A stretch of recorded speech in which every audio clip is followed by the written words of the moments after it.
frog walks into a bar. Picture the situation. You've got half a dozen friends. They're all chatting with each other. They're all getting on very well, having a cup of coffee or a drink in a bar or whatever. And one of them says, a frog walks into a bar. And the chances are that most people will go, uh-huh. They'll nod and they'll give you that non-verbal assent. Uh-huh. What does that mean? They were there. They saw the frog. They know the frog by name. What? What does that mean? What the hell were they agreeing with? There was no question. It wasn't barely a statement, but they're going, uh-huh.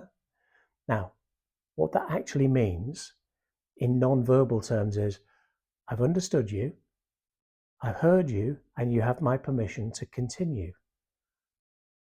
Now, in a sales context, if you're getting that kind of non-verbal feedback from your customers, yeah, it doesn't necessarily mean they're massively bought into what you're saying.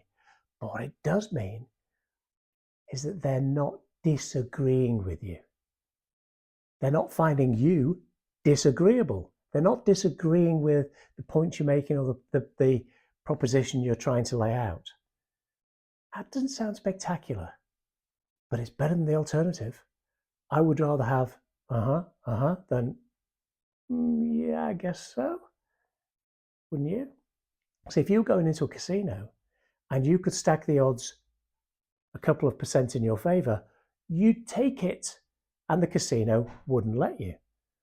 Now, I'm not suggesting that if you get lots of yeah, you will automatically get that deal for £500,000. What I am suggesting is that getting lots of agreement stacks the odds very slightly in your favor. So if you make everything you say easy to agree with and hard to disagree with, now listen to what I just said. If you make everything you say easy to agree with and hard to disagree with, I didn't say if you make it impossible for people to disagree with what you're saying, because that's ridiculous. You would disagree with that point. So by saying make it easy to agree and hard to disagree, it's very easy for you to agree with that. If I say you might find this is a useful technique to think about the way you're expressing ideas, to take all the absolutes out of what you're saying as far as possible. You might find that useful. You might find it useful. I didn't say you will. I didn't say you have to. I didn't say you've got to. I didn't say you must. I said you might. Let me know.